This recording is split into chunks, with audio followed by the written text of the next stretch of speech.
우리가 살고 있는 세상은 왜 이렇게 잘 깨지고 갈라서고 다투고 시끄럽고 복잡할까요?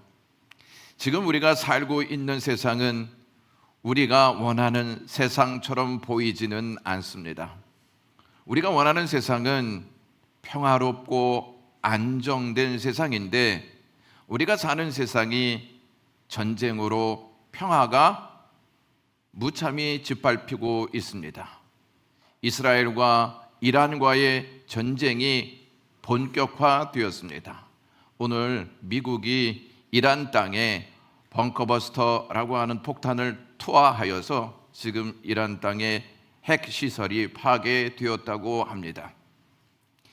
중동의 문제가 점점 심각해지고 있는 상태입니다. 우크라이나와 러시아와의 전쟁은 어떻습니까? 언제 끝날지 가늠하기 힘든 심각한 상황에 놓여 있습니다. 전쟁으로 인해 도시는 파괴되어지고 파괴된 그 도시는 아주 흉악한 모습을 드러내고 있습니다. 사람들은 언제 죽을지 몰라 두려워하면서 살고 있습니다. 세계는 전쟁과 분쟁으로 골머리를 앓고 있습니다. 나라는 어떻습니까? 양극화되어서 서로 원수지간이 되어 하루도 빠짐없이 싸우고 있습니다. 하나가 되어야 할 교회는 어떻습니까? 편을 갈라놓고 내 편이 아닌 사람은 상대도 하지 마라고 하는 분위기가 되어 가고 있습니다. 교회가 약한 자들을 위해 모이기보다는 강한 자 위주로 모여서 힘을 강화시키려고 합니다. 사회는 이혼 가정이 점점 급증하고 있습니다. 2024년 혼인 건수가 22만 2천 건이었는데 2024년 이혼 건수가 9만 1천 건이 되었습니다. 혼인 건수 대비 이혼 건수가 거의 50%에 육박하다는 사실을 통계청 보고를 통해 알 수 있습니다. 이를 통해 우리는 작은 공동체로부터 큰 공동체까지 모두 평화를 잃어가고 있다는 것을 알 수 있습니다. 우리는 평화를 간절히 바라는데 왜 우리가 사는 세상은 평화가 아닌 아픈 현실만 확대되어지고 있는 것일까요? 그것은 단순히 나라와 공동체만의 문제일까요? 평화가 깨지는 근본적인 원인은 어디에서부터 시작되었을까요? 혹시 우리는 평화를 깨는 일에는 전혀 가담하지 않고 있기에 안심적인가요? 우리는 평화를 깨는 일에는 무관한 삶을 살고 있다고 생각하십니까? 우리는 오늘 말씀을 통해 평화를 깨는 원인이 어디에서부터 시작되었고 평화의 참된 의미가 무엇이며 진짜 평화가 어떻게 이루어지는지 말씀을 통해 깨닫기를 원합니다. 우리는 분명 구원받아야 할 존재라는 것입니다. 구원받기 위해서는 죄의 문제가 해결되어야 합니다. 죄의 문제가 해결되지 않고서는 우리는 결코 구원받을 수 없습니다. 죄를 해결받는다는 것은 죄가 더 이상 우리의 삶 속에서 사라졌다는 의미가 아니고 하나님과의 관계가 화목되었다는 뜻입니다. 구원받았다는 것은 나에게 이제 죄가 없어 이러한 의미가 아니고 하나님과의 관계가 하나가 되었다는 말씀입니다. 그래서 구원을 다른 말로 화목이라고 말하는 것입니다. 우리는 구원받기 전 하나님과 분리되어 있는 상태였습니다. 구원받은 우리는 하나님과 분리된 상태에서 하나님과 연합된 상태, 즉 화목이 이루어진 관계가 되었습니다. 성경에 언급된 화목의 명확한 의미를 알기 위해서는 먼저 화목을 설명하기 위해 사용된 단어를 알 필요가 있습니다. 고대 헬라어에서 통상 화목이라고 하는 개념은 두 단어로 표현됩니다. 하나는 디알라소인데 이는 쌍방의 잘못으로 인해 회복이 필요한 관계를 말합니다. 또 하나는 카달라소라고 하는 단어로 한쪽의 일방적인 잘못으로 인해 다른 한쪽이 피해를 입을 때 말하는 단어입니다. 여러분, 신약 성경 중에 둘 중에 어떠한 단어를 사용하여서 화목을 설명하고 있는 것일까요? 잘 모르시겠다는 표정으로 저를 보고 계시는데, 두 번째 카탈라소라고 하는 단어입니다. 이것은 인간과 인간, 즉 수평적 화목을 의미하는 것이 아니고 수직적인 화목인 하나님과 인간 사이의 화목을 설명하기 위해 사용하고 있는 단어입니다. 원래 카탈라소라고 하는 이 단어의 의미가 화폐 용어로서 잔돈을 바꾸거나 환전한다는 뜻이었습니다. 그러나 이 단어는 외교적 용어로 용례가 확정되었고, 처음에는 결혼의 맥락에서 후에는 더 큰 범위로 확장되어서 대적이, 원수가 친구로 바뀔 때 사용되어진 단어라는 것입니다.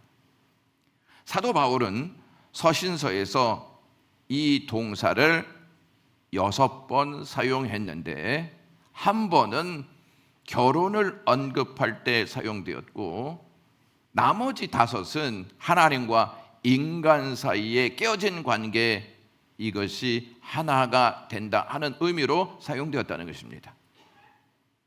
바울이 카탈라소란 헬라어 단어를 취급한 방식이 매우 독특합니다. 왜 독특하냐면 고대 문헌에서는 인간과 신의 종교적인 관계를 언급할 때 이 단어가 한 번도 쓰인 적이 없었기 때문입니다. 성경의 화목은 쌍방이 아닌 일방통행로라는 점을 아셔야 합니다. 보통 중재하는 상황에서는 쌍방이 절충을 해야 하지 않습니까? 쌍방이 절충을 안 하면 화목은 이루어질 수가 없습니다.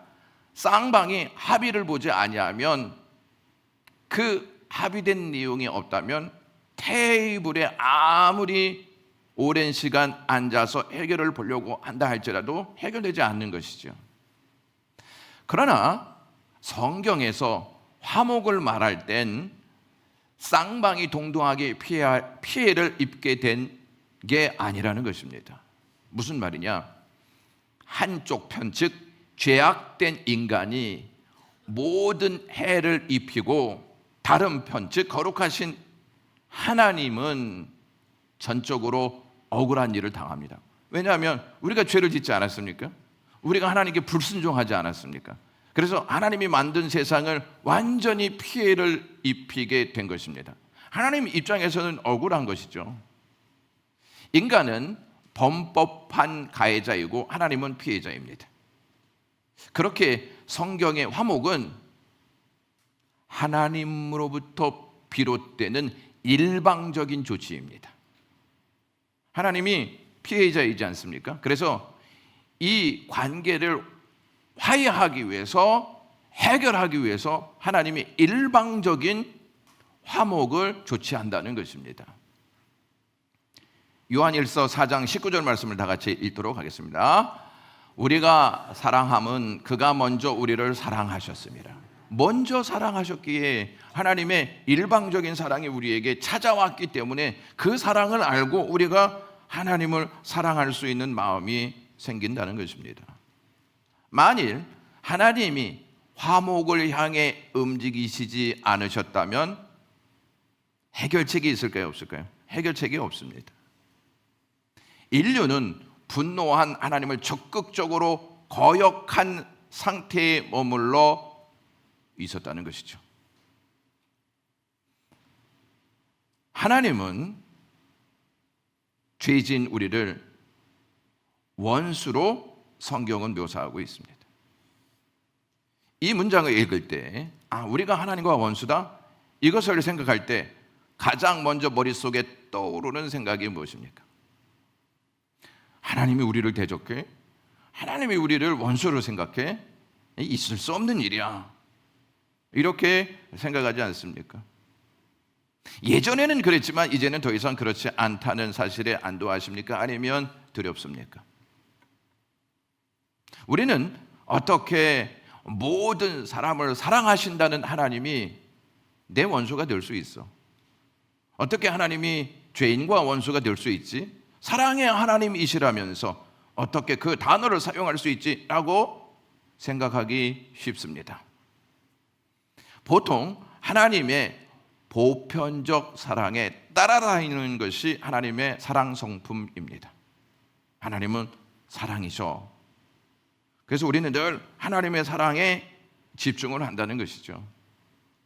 사람이 어떠한 신념을 가지고 있든 진정성만 있다면 사실상 신이 관용하실 것이라는 생각을 현대적 사람들은 하고 있습니다. 사람들은 진정성으로, 진심으로 살아간다면 다 관용하실 거야. 왜? 하나님은 사랑의 하나님이시기 때문이죠. 이렇게 생각한다는 것입니다. 이것이 의미하는 바가 무엇이냐면 하나님을 민주화 시키려는 발상입니다. 그분이 모든 사람을 평등하게 대우해야 한다는 것입니다. 사정이 이렇다 보니 하나님이 우리의 원수라는 말은 비그리스도인들에게 경멸감을 불러일으킬 수 있습니다. 예수님을 믿지 않는 사람들이 하나님이 인간과 원수래, 사랑의 하나님이 어떻게 그렇게 대하실 수가 있어 하는 생각을 하게 된다는 것입니다. 그런데 우리가 제일 먼저 물리쳐야 할 것이 하나님이 만민을 동등하게 대하신다는 생각입니다. 이것이 오늘날 사람 사이에 일반적인 관점일지도 몰라도 성경적 관점은 아닙니다. 사실 하나님은 악인과 의인, 스스로 옳다고 하는 사람과 겸손한 사람, 하나님이 기뻐하는 사람과 기뻐하시지 않는 사람, 지혜롭고 학식이 있는 사람과 어린 아이를 다르게 대하십니다. 예수님이 마태복음 11장 25절에서 26절 이렇게 말씀하셨습니다. 그때 예수께서 대답하여 이르시되 천지의 주제이신 아버지여, 이것을 지혜롭고 슬기 있는 자들에게는 숨기시고 어린 아이들에게는 나타내심을 감사하나이다. 옳소이다. 이렇게 된 것이 아버지의 뜻입니다. 하나님은요, 세상 모든 민족 중에서 구속의 복이 임할 통로로 한 민족 이스라엘을 선택하셨습니다. 여러분, 이스라엘과 이란과 지금 전쟁이 일어나지 않습니까? 이스라엘은 나빠, 너무 강력한 무기를 사용해서 이란을 초토화시키고 있어, 이런 생각을 하십니까? 이란 사람들이 매일 기도하는 것이 있습니다. 한 번도 빠지지 않고 기도하는 내용이 있습니다. 세계 지도에서 이스라엘을 사라지게 하옵소서. 그들이 핵을 왜 만들었냐면 이 땅에서 이스라엘을 없애기 위한 목적 때문입니다. 이걸 모르고 지금의 상황을 이해하려고 한다면 이스라엘은 당연히 나쁜 나라일 것입니다. 시편 126편을 보면 하나님께서 이스라엘의 평화를 위하여 기도하라고 말씀하셨습니다. 하나님은 이 민족을 세우시기 위해서 갈대아 우르에서, 즉 이방 나라에서 아브라함을 선택하셔서 가나안 땅으로 옮기셨습니다. 하나님은 의로운 자와 불의한 자 모두에게 비를 내리시지만 그리스도의 밖에 있는 자들은 죄를 용서하시지 않습니다. 다시 말씀드립니다. 하나님은 구원의 하나님이시기도 하지만 심판의 하나님이시기도 합니다. 하나님은 사랑의 하나님이기도 하시지만 공의의 하나님이시기도 합니다. 하늘 아버지를 사람에게 계시하시는 것은 전적으로 하나님의 아들 예수 그리스도의 선택에 달려 있습니다. 마태복음 11장 27절 말씀해 보시면 내 아버지께서 모든 것을 내게 주셨으니 아버지 외에는 아들을 아는 자가 없고 아들과 또 아들의 소원대로 계시를 받는 자 외에는 아버지를 아는 자가 없느니라 라고 하셨습니다. 사람들이 하나님의 원수가 된다는 것은 죄 때문입니다. 로마서 5장 말씀을 보시면 우리가 무엇을 했을 때라고 하는 문구가 3번 나옵니다. 한번 확인해 보시면 로마서 5장 6절에 우리가 아직 연약할 때에, 5장 8절에 우리가 아직 죄인 되었을 때에 하나님이 자기에 대한 사랑을 우리에게 확정하셨다라고 말씀하십니다. 10절 말씀 보시면 우리가 원수 되었을 때라고 말씀하고 있습니다.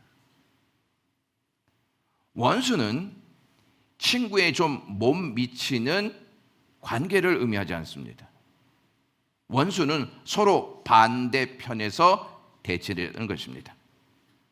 인간이 하나님의 원수라고 말할 때 바울은 우리가 거룩한 여호와께 적극적이고 완고하게 반역하는 죄인 이상 하나님의 격렬한 반대를 예상해야 한다고 선포하고 있습니다. 성경이 원수라는 단어를 어떠한 의미로 사용하고 있는지 알 필요가 있습니다. 원수란 단어는 마귀와 사망을 칭할 때 사용되었습니다. 의에 반대하는 누군가를 칭할 때 원수라는 단어를 사용했습니다. 예수님의 공생의 사역 중 예수님을 대적하였던 사람들을 칭할 때 원수라고 말씀하셨습니다. 그리고 세상과 벗된 교인들은 교회를 다니는 사람들입니다. 그 사람들을 칭할 때 사용되었습니다. 여러분, 우리가 여기에서 잘 생각해야 할 것이 있습니다.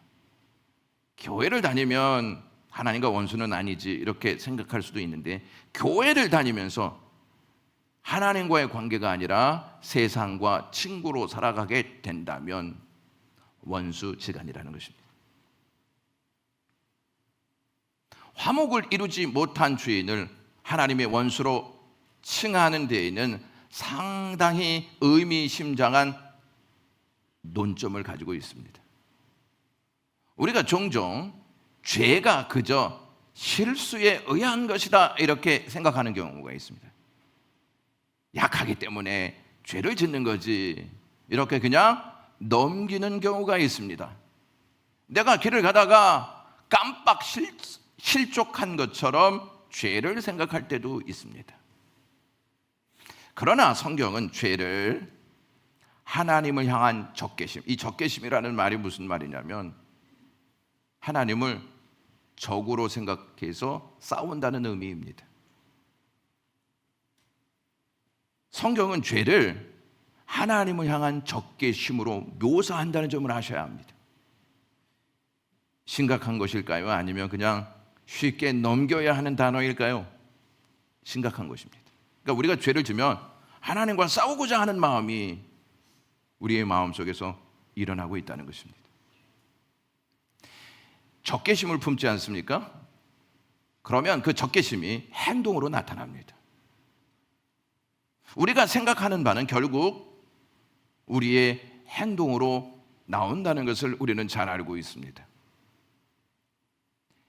죄인들은 단지 실수하는 게 아니라 완고하게 하나님을 대적하는 것입니다. 따라서 우리를 하나님의 원수라고 부른 성경이 맞습니다. 아무리 우리가 부인한다고 한들 성경은 죄를 짓는 자들을 향해 하나님과 원수다라고 말하고 있습니다. 만일 우리가 다시 하나님과의 관계를 시작하려면 반드시 적개심을 제거해야 합니다. 죄를 제거해야 한다는 사실이죠. 서로 적대적인 두 분파가 화목을 시도하기 위해 중재자가 필요할 때가 있습니다. 서로가 막 싸우지 않습니까? 서로 막 싸우는 이 관계를 하나가 되기 위해서는 중재하는 사람이 필요하다는 것이죠. 양측이 중재가 필요함을 인정하고 합의하에 중재자를 선정합니다. 그러나 성경의 화목은 이 경우와 다릅니다. 죄인인 우리 자신이 하나님과 반역한 관계가 되지 않습니까? 하나님과 반역한 죄에 대한 문제를 안고 있는 우리는 그냥 그 상태에 머물러 있을 수밖에 없습니다. 아담과 하와가 죄를 지었습니다. 하나님과의 관계에 관심을 가지고 있었을까요? 인간은 하나님과 화목을 시작할 힘이 없어요. 죄를 진 존재이기 때문에. 그러므로 하나님이 이 과정을 시작하셔야만 합니다. 화목을 이루는 과정을 시작하셔야 합니다. 이걸 하시겠다고 하는 전문적인 용어가 언약입니다. 죄인인 우리와 화목하시기로 작정하시고 약속한 내용이 언약이라는 말입니다. 이상적으로 중재자는 관련자 양측을 공평하게 대표합니다. 이 사람과 이 사람 사이에 공평하게 대하는 자가 참된 중재자입니다. 만약에 어떤 한쪽만 너무 치우쳐서 이 중재를 이어가려고 한다면 중재가 될까요? 안 될까요? 안 됩니다. 인간이 나는 하나님과 화목해야지 하고 하나님과의 화목을 위해서 내가 나섰다. 그게 과연 성사될 수 있을까요? 반드시 하나님과 인간 사이를 대표할 수 있는 중재자가 있어야 합니다. 7번을 보시면 인간이 반역을 통해 하나님의 주권적 통치를 모욕했기에 인간 스스로 배상할 수 없습니다. 자, 왜 배상할 수 없냐? 인간이 죄를 졌지 않습니까? 하나님이 만든 세상을 완전히 부패시켜 버렸습니다. 갚을 수 있는 능력이 있어요, 없어요? 세상을 원상태로 복귀시킬 수 있는 능력이 사람들에게 있어요, 없어요? 없습니다. 하나님의 재산을 완전히 파괴시킨 것입니다. 고로 하나님과 인간의 화목에는 아주 특별한 중재자가 필요합니다. 바로 하나님 측에서 나와야지만 참된 중재자가 필요하다는 것입니다. 하나님 편에서 나와야 한다는 것이죠. 그 하나님 편에서 나와야 하는 인류의 대표자가 누구일까요? 하나님의 아들이신 예수님이십니다. 하나님이 하나님의 아들을 이 땅에 보내셔서 우리와 화목하기를 원하셨던 거예요. 메이어라고 하는 랍비가 설교를 잘하기로 유명하였습니다. 그는 매주 금요일 밤이면 예배당에서 어김없이 설교를 했는데 몇백 명씩 한꺼번에 몰려와 그의 설교를 들었습니다. 그들 가운데 메이어 랍비 이 사람의 설교를 매우 좋아하였던 여인이 있었습니다. 다른 여자들은 금요일 밤이면 안식일이지 않습니까? 안식일에 먹을 음식을 만드느라 바쁜데 그 여자만은 이 랍비의 설교를 들으러 나왔습니다. 메이어라고 하는 이 랍비가요, 설교를 매우 길게 했습니다. 그럼에도 불구하고 이 여인은 그 설교에 만족했습니다. 그런데 남편이 늦게 오니까 문 앞에 딱 기다리고 있다가 내일부터 안식일인데 음식은 장만했소? 어디를 그렇게 다니고 있는 것인가? 라고 하면서 도대체 어디를 갔다 왔어? 라고 물었습니다. 그러자 이 여인은 예배당에서 메이어 랍비님의 설교를 듣고 오는 길입니다 라고 대답했습니다. 그러자 남편은 몹시 화를 내면서 그 랍비의 얼굴에다가 침을 뱉고 오기 전에는 절대로 집으로 들어올 생각을 하지 마오, 이렇게 소리쳤습니다.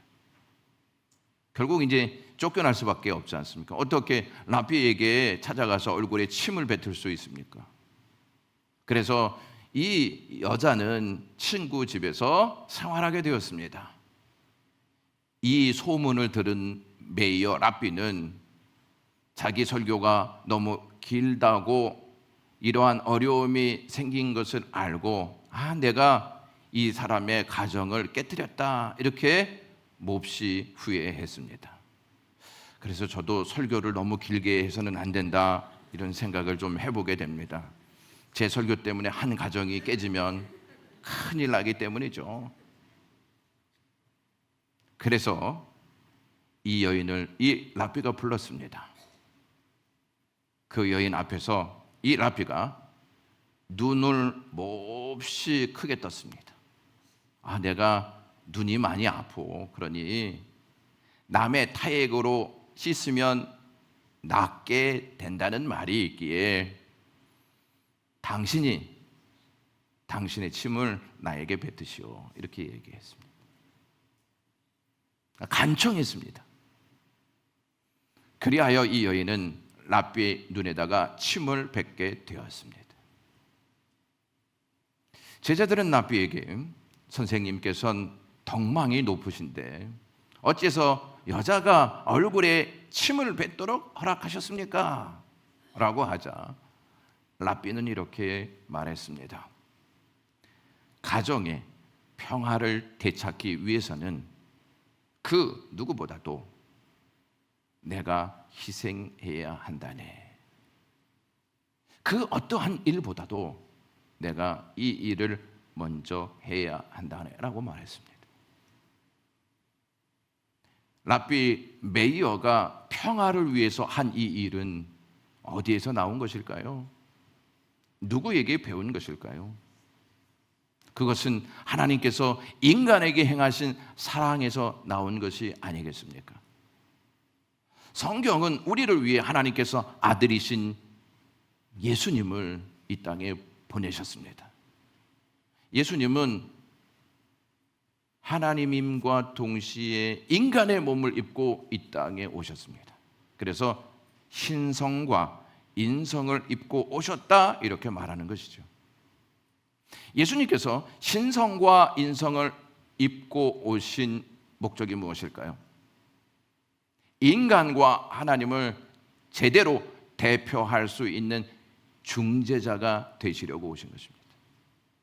자, 이 말이 무슨 말씀이냐면, 여러분, 예수님이 인간을 잘 몰라요.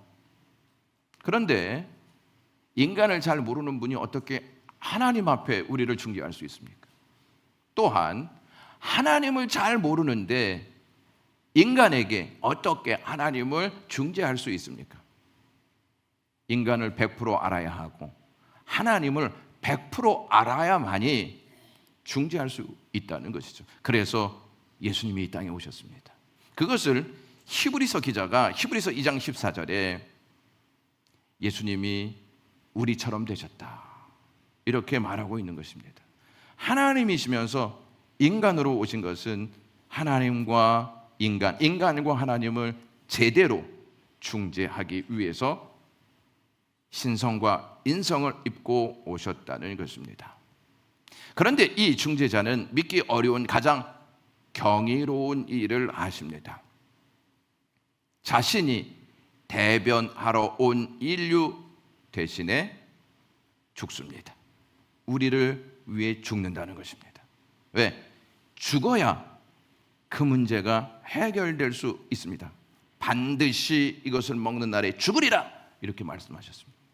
그래서 예수님이 죽으신 것입니다. 죄의 형벌은 사망입니다. 오직 인간의 피만 인간의 범죄를 속죄할 수 있습니다. 여러분, 구약에는 짐승의 피로 제사하지 않았습니까? 완전하지 않다는 것입니다. 예수님이 인간을 입고 오셔야 하는 것은 인간을 대신해 인간의 피를 흘려야 하기 때문에 그렇습니다. 이것이 그리스도의 십자가에서 실현되었습니다. 만일 우리의 죄가 속함을 받지 않는다면 하나님과 화목을 이룰 가능성은 전혀 없습니다. 화목에는 반드시 중재자가 필요합니다. 이 중재자는 자신의 피를 흘림으로써 죄를 속합니다. 이 죄가 하나님의 진노를 돌이키는 능력이 됩니다. 중재자는 직접 죽음에 들어감으로써 죄악된 인간을 위해 죽음을 정복합니다. 죄인들의 구속을 위해 지불하는 대가가 중재자의 피입니다. 여러분, 예수님이 예루살렘에서 돌아가시지 않았습니까? 예루살렘의 뜻이 뭔지 아십니까? 평화입니다. 예수님은 인류의 평화를 위해서 예루살렘에서 피를 흘리심으로 평화를 이루셨다는 것입니다. 아담과 하와가 금지된 선악과를 먹을 때 세 가지가 파괴되었습니다. 첫 번째 파괴된 역사는 하나님과의 연대가 파괴되었습니다. 타락 전에 아담은 아무런 걸림돌 없이 하나님과 친밀한 관계를 누렸습니다. 아담은 하나님과 소통하면서 사귀었습니다. 그러나 선악과를 먹은 후 하나님의 말씀에 불순종한 후에는 하나님을 두려워 숨을 수밖에 없었습니다. 오늘날 우리가 죄를 지을 때에도 마찬가지입니다. 죄는 우리로 하여금 하나님의 임재로부터 도피하게 만든다는 것입니다. 죄는 생명력 있는 기도 생활과 열심히 하나님의 말씀을 읽고 하나님의 백성과 교제하려는 욕구를 파괴시켜 버립니다. 두 번째 파괴된 역사가 아담과 하와의 연대입니다. 가장 사랑하였던 이 관계가 깨지고 마는 것입니다. 하와를 창조하기 전에 아담에게는 적합한 동반자가 없었습니다. 그런 아담에게 하나님은 그 갈비뼈에서 하나를 빼내어 여자를 만들었습니다. 그래서 둘이 하나가 되게 하는 사랑의 관계 되게 하였습니다. 선악과를 따먹었을 때 아담은 하와에게 그 책임을 물었고 하와는 뱀에게 그 책임을 물었습니다. 무엇을 말하냐? 서로 책임져야 하는 관계가 깨졌다는 것입니다. 서로 남 탓을 하였다는 증거를 우리에게 보여주고 있습니다. 우리는 자주 하나님 발치에서 하나님께 원망하는 말들을 쏟아냅니다. 하나님, 내 남편, 내 아내, 내 자녀를 하나님이 다르게 행하셨다면 내가 그렇게 행동하진 않을 것입니다. 만일 제 상황이 달라졌다면 하나님을 더 잘 섬길 수 있을 것인데 하나님이 그것을 주시지 않네요. 인간은 하나님께 그 책임을 돌리고 있다는 것입니다. 결과적으로 모든 인간 관계가 이 타락에 의해서 엉망진창이 됩니다. 자, 보세요. 하나님과의 수익적인 관계가 깨졌습니다. 수평적인 관계가 깨어졌습니다. 마지막 세 번째로 인간과 환경의 연대가 깨졌습니다.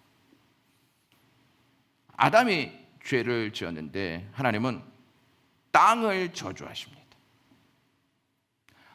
환경에 대한 역사를 하나님께서 말씀하시고 계십니다. 여러분, 아담의 사명이 있었습니다. 아담의 사명이 무엇이냐면 하나님이 만드신 창조의 세계를 관리하는 직무를 하나님께서 부여하셨습니다. 그런데 하나님과의 관계가 깨지자 이 관계가 다 깨지고 말았습니다. 하나님과의 통치가 깨지니까 자신이 관리해야 할 그 사명도 다 깨지게 되었다 하는 것입니다. 뱀도 저주를 받습니다. 뱀은 뭐 당연히 저주를 받아야죠, 이렇게 생각할 필요가 있는데 아담이 뱀을 다스려야 하는데 뱀이 인간을 다스리는 상황을 만들었다는 것이죠. 모든 생물을 다스리라 하는 권한을 주셨어요, 아담에게. 근데 선악을 알게 하는 나무 아래서 이게 바뀐 거예요. 뱀에게 정복을 당하여서 결국 죄를 짓게 되었다는 것입니다. 이제 땅을 경작하면서 살아야 하는 고통스러운 수고가 따르게 되었습니다. 이렇게 인간의 죄로 말미암아 하나님과의 관계, 사람과의 관계, 환경의 관계가 다 깨어졌는데 예수님의 중재 사역으로 말미암아 이 관계가 모두 다시 회복되었다는 것입니다. 바울은 우리와 하나님과의 관계에서 하나님의 속죄 사역의 기념비적인 결과를 고찰하며 경탄을 금치 못하는 말씀을 로마서 5장 10절에서부터 11절에 이렇게 말합니다. 곧 우리가 원수 되었을 때에 그의 아들의 죽으심으로 말미암아 하나님과 화목하게 되었은즉, 원수가 되었을 때 예수님을 주심으로 화목하게 되었다는 거예요. 더욱 그의 살아나심으로 말미암아, 부활하심으로 말미암아 구원을 받아 영원한 하나님과 구원받은 우리가 연합하여 영생을 누리는 관계가 되었다는 것입니다. 그러면서 이렇게 이야기합니다. 이제 우리로 화목하게 하신 우리 주 예수 그리스도로 말미암아 하나님 안에서 또한 뭐하느니라, 즐거워하느니라. 무슨 말씀이냐면 들어와서 숨었습니다, 죄를 지었을 때. 근데 우리의 죄가 해결되자 이제 하나님 안에서 두려움이 아닌 즐거움으로 바뀌는 역사가 되었다는 것입니다. 하나님의 원수였던 우리가 하나님과 화목을 이루고 구원받은 자가 되었습니다. 우리가 하나님과 화목을 경험할 수 있는 것은 2000년 전 우리를 위해 객관적으로 행하신 십자가 사건 때문이었습니다. 십자가 사건이 없으면 하나님과 우리 사이에 화목이 이루어질 수 있을까요, 없을까요? 이웃과 이웃 사이는 없어요. 자, 십자가의 모형을 잘 보면 위와 아래로 좌우로 이렇게 되어 있습니다. 하나님과의 수직적인 관계, 사람과의 수평적인 관계가 화목을 이루었다 하는 사실을 우리에게 알려줍니다. 에베소서 2장 14절에서부터 16절 보시면 그는 우리의 화평이신지라 둘로 하나를 만드사 원수된 것 곧 중간에 막힌 담을 자기 육체로 허시고 법조문으로 된 계명의 율법을 폐하셨으니 이는 이 둘로 자기 안에서 한 세 사람을 지어 화평하게 하시고 또 십자가로 이 둘을 한 몸으로 하나님과 뭐하게 하셨느니라, 화목하게 하셨느니라. 여기 잘 보세요. 원수된 것과 화평이 계속 언급되고 있음을 보여줍니다. 원수된 상태였는데 화목의 상태가 되었다. 왜? 아들의 십자가로 말미암아 하나가 되었다 하는 사실을 우리에게 알려줍니다. 하나님과 우리와 화목되어서 화평이 이루어졌습니다. 이것을 안 사람은, 이것을 경험한 사람은, 이것의 의미를 제대로 깨달은 사람은 이웃과의 관계가 화평의 관계, 화목의 관계로 변화된다는 것입니다. 적대심으로 가졌던 이 마음이 예수 그리스도의 사랑 때문에 바뀌게 되었다는 것입니다. 우리가 신약의 모든 서신의 서두를 보시면요, 바울과 사도들이 문안을 하지 않습니까? 예? 서두를 보시면 무슨 말씀인지 지금 이해가 가시는 거예요? 오시는 거예요? 옆으로 세시는 거예요? 문안을 하지 않습니까? 문안 인사를. 이때 화평이라는 단어를 쓰고 평강이라는 단어를 쓰고 평화라는 단어를 항상 사용합니다. 이게 100번 가까이 나옵니다. 누구 때문에? 예수님 때문이에요. 이게 기독교 메시지의 중심 화두입니다. 여러분들은 구원 받으셨습니까? 자신이 별로 없으시네요. 아직까지 이제 하나님과 화목의 관계가 이루어지지 않았다는 증거입니다. 우리의 구원은 하나님께서 죄로 말미암아 하나님과 분리된 우리를 예수 그리스도께서 십자가를 통해 하나님과 우리와 화목되게 하심으로 연합을 이루게 하셨습니다. 구원 받으셨다고 여러분 고백했습니다. 구원받은 사람은요, 화목의 대사가 되어야 합니다. 하나님과 분리된 우리를 예수님께서 하나 되게 하셨잖아요. 자신이 죽어서 하나 되게 하셨잖아요. 자신이 희생해서 하나 되게 하셨지 않습니까? 10본을 보시면 우리가 참으로 하나님과 화목을 이루었다면 어떻게 그리스도의 대사로서 충성스럽게 섬기지 않을 수가 있겠습니까? 기도하겠습니다. 하나님 아버지, 오늘도 이 말씀을 통해서 우리가 하나님과 화목을 이루고 화목을 이루게 하신 우리에게 하나님은 이웃과의 화목을 말씀하시니 감사합니다. 하나님, 싸우고 다툼이 있는 이 세상 속에서 주님이 우리에게 손 내미신 그 사랑을 붙잡고 화목의 역사를 이루어 갈 수 있는 그리스도의 대사들 되게 하옵소서.